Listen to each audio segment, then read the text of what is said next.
Chapter 11. Jesus moves towards his death. The resurrection of Lazarus. There was a sick man named Lazarus of Bethany, the village of Mary and her sister Martha. It was Mary, the sister of the sick man Lazarus, who anointed the Lord with ointment and wiped his feet with her hair. The sisters sent this message to Jesus: Lord, the one you love is sick. On hearing this, Jesus said, "This sickness will not lead to death, but is for God's glory, so that through it the Son of God may be glorified." Jesus loved Martha and her sister and Lazarus. Yet, when he heard that he was sick, he stayed where he was for 2 more days. Then after this, he said to the disciples, "Let us go back to Judea." The disciples said, "Rabbi, just now the Jews were trying to stone you. Are you going back there again?" Jesus replied, "Are there not 12 hours in the day? No one who walks in the daytime stumbles, having the light of this world to see by. Anyone who walks around at night stumbles, having no light as a guide." He said that and then added, "Our friend Lazarus is at rest. I am going to wake him up." The disciples said to him, "Lord, if he is at rest, he will be saved." Jesus had been speaking of the death of Lazarus, but they thought that by rest he meant sleep. So Jesus put it plainly: "Lazarus has died, and for your sake I am glad I was not there, so that you may believe. But let us go to him." Then Thomas, known as the twin, said to the other disciples, "Let us also go to die with him." On arriving, Jesus found that Lazarus had been in the tomb for 4 days already. Bethany is only about 3 kilometers from Jerusalem, and many Jews had come to Martha and Mary to comfort them about their brother. When Martha heard that Jesus was coming, she went to meet him. Mary remained sitting in the house. Martha said to Jesus, "Lord, if you had been here, my brother would not have died. But even now, I know that God will grant whatever you ask of him." Jesus said to her, "Your brother will rise again." Martha said to him, "I know he will rise again at the resurrection on the last day." Jesus said to her, "I am the resurrection and life. Anyone who believes in me, even though that person dies, will live. And no one who lives and believes in me will ever die. Do you believe this?" She said, "Yes, Lord. I believe that you are the Messiah, the Son of God, the one coming into this world."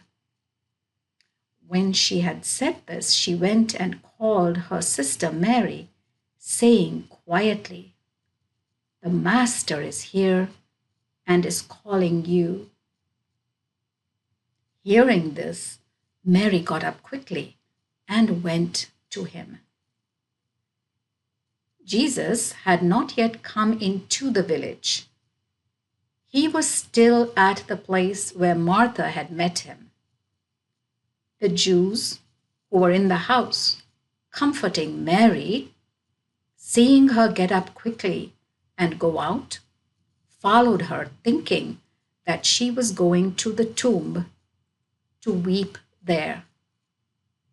When Mary came to where Jesus was, seeing him, she fell at his feet, saying, "Lord, if you had been here, my brother would not have died."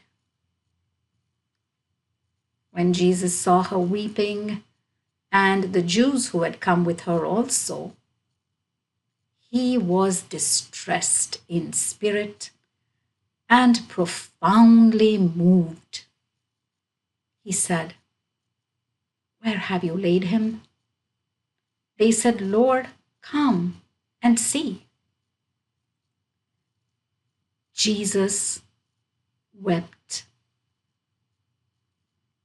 And the Jews said, "See how he loved him."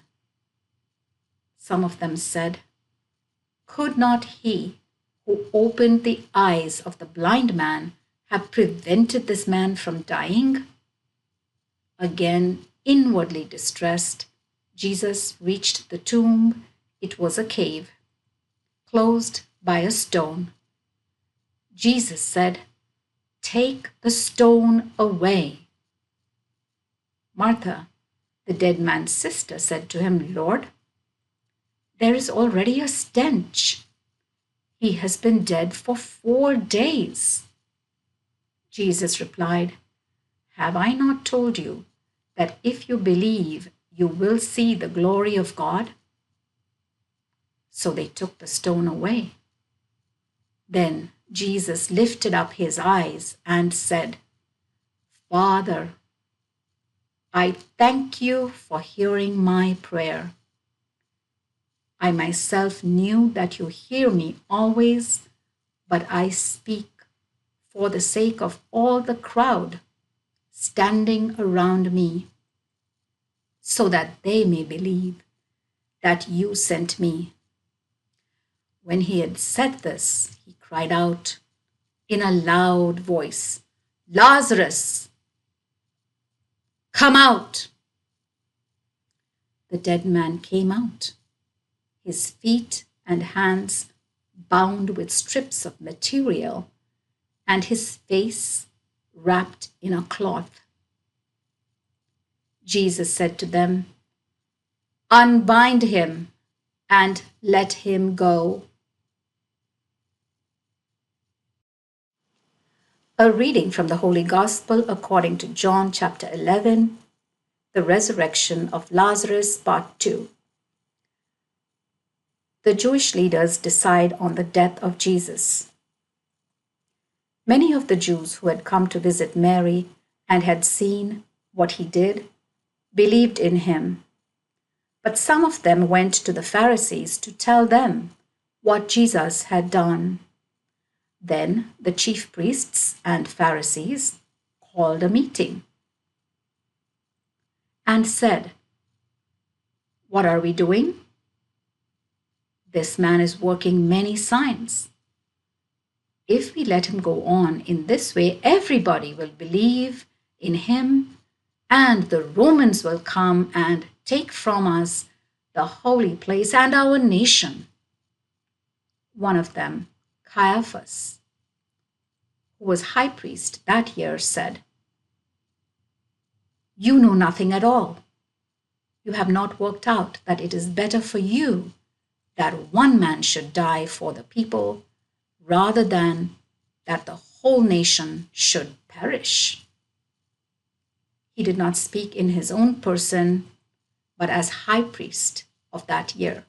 He was prophesying that Jesus was to die for the nation, and not for the nation only, but also to gather together into one the dispersed children of God. From that day onwards, they planned to kill him. So Jesus no longer went about openly among the Jews, but left therefore the district near the desert to a town called Ephraim, and stayed there with his disciples. The Passover draws near. The Passover of the Jews was near, and many people came up from the country to Jerusalem before the Passover to purify themselves. They were looking out for Jesus, saying to one another as they stood in the temple, "What do you think? Surely he will not come to the festival, will he?"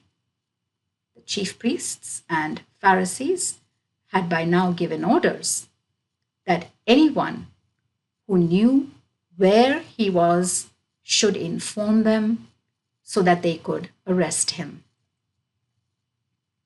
The word of the Lord.